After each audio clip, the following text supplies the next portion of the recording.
Hey everybody, so back from a week at the beach. As I said in my videos last week, had a great time dropping in at the gym in Kitty Hawk, North Carolina. Great facility. I mean, very functionally laid out and perfect for people that really want to train strength as well as different aspects of striking martial arts. Can't say enough good things about the place. And with that in mind, I have finally pulled the trigger and ordered my own set coming. So in the next 2 to 3 weeks, you'll see some changes in the weigh shed, getting set up with a heavy bag and a speed bag. We'll start incorporating that kind of after the lifting sessions. I just need to figure out how to layer it in with the internal strength work and making sure I'm giving appropriate time to everything. But I'll be honest, if I'm going to do cardio, I want to do it hitting stuff or doing grappling drills and rolling. So yeah. Not to mention, I do a lot of walking. I haven't really talked about it here, but average at least 10,000 steps a day. And I'm a big fan in like just the steady state walking for getting up and moving around. You know, I work from home, so a lot of the time I can't just stay still. I need to get up and move.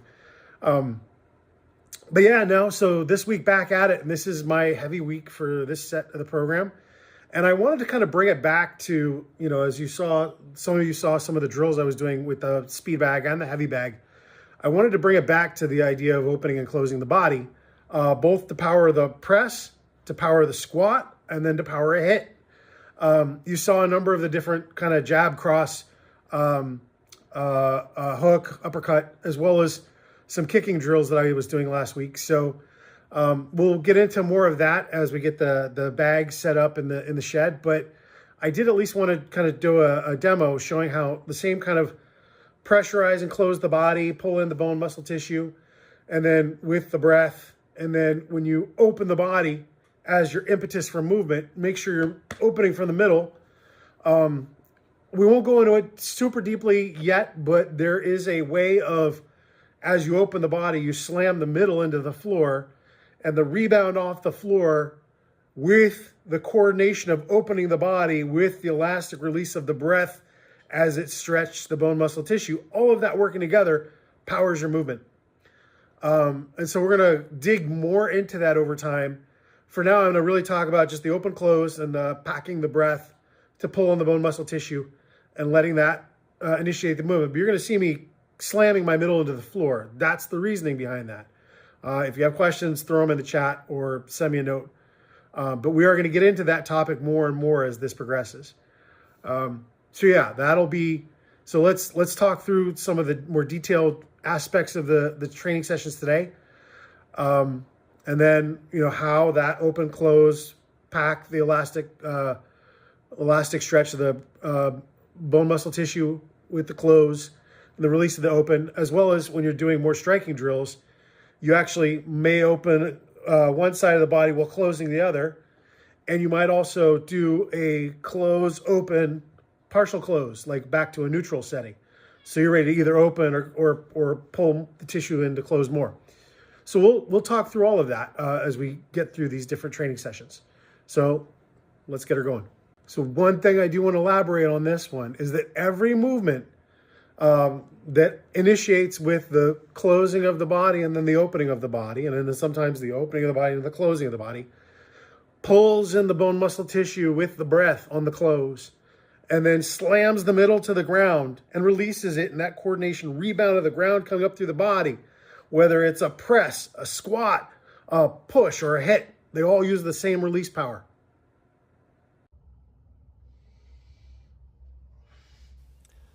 So we always start with the open and close connection drills. And you'll see that in this one, I'm more just moving the body big. I've trained to connect my legs to the upper body so that when, the legs are really driving the movement. But I'm not worried as much right now about packing the breath. Now I'm doing a single side open. The other side closes, right? And we're going to come back to this later, but I want to show that you can do it. And in some of the Taikyoku, you see particularly Sankyoku, where you're opening and closing opposite sides of the body. So then I'll push or press, right? The idea here is you pull the tissues in with the bones muscle and push the middle down, press the weight up. it's not intended to be a strict press, but here's an example where we take a 45-pound plate and just using the lower body, pack the middle and throw it down. With the actual press motion, you'll see here, it's just, I'm doing a continuous set of 5, 135. And actually, no, this is 5 at 165. Now, 185, I do 3 with a continuous motion. It's harder, obviously. And when when I'm finished with a strong hold, and when I do the 205, that's the hardest one yet. But I want to finish with a press and just hold the weight overhead with the ground. So then if I think about how the squat motion starts to look, it's very similar, but now I'm really exaggerating how I'm pulling in the bone muscle tissue into the squat shape. This one is actually really helpful because you can see as you pull it down, you're actually really compressing all the massive bone muscle tissue, so that when you push them, slam the middle down through the legs, it actually lifts the upper part of your body. And so similar here with the plate, I'm not lifting the plate up with my arms at the end of that. I'm transferring the force generated through my legs out my hands, and it's moving the plate. So this is 315 for a set of 5. Again, I'm pretty happy now, depth, bar speed. And the same principle here. Now, as I pull the weight down, I'm packing the bone muscle tissue and slamming my middle into the floor. Now when I get 365 here for 3, it's harder, obviously, but same principle. Bring the weight down, push the middle through the floor to let that transfer up your body to move the weight. Now here's 405, and I've never done 405 for 3, so I was pretty happy with being able to have good form. Same rules apply. Closing the body down in the inhale, exhale, open the body and let all the power come up. So now we've gotten through kind of the barbell pieces, let's go back to revisit the connected body with the open close. So you can see in both cases I do a reset. I just want to make sure the body connections are still there after moving the heavy weight. Can I just one part moves, all parts move like we talked about before. Now I take a basic fighting stance, right? Whether it's boxing or whatever you want to call it. If I pull the tissue in to close, when I open it, on one side it becomes a jab, right? Now I'm not leaving it out there. I'm snapping it out and pulling it back, right? So it's an open, close, or so close, open, close, open, close, right? You start to add a little more tactics in how you would actually throw it. So there's a straight, jab straight, right? Close, open, close, open. The idea here is I'm connecting and I'm starting to, feel how would it work in different combinations. And then I start to open and close into go back to an expansion, open and close into a hook, or open, close into an uppercut or a shovel hook. What does that look like? So all of these things kind of work together to sort of get you that sense of connection, stretching the insides, pulling together the bone muscle tissue, and expanding it out into your release of power. That's the main thing I want to leave you with.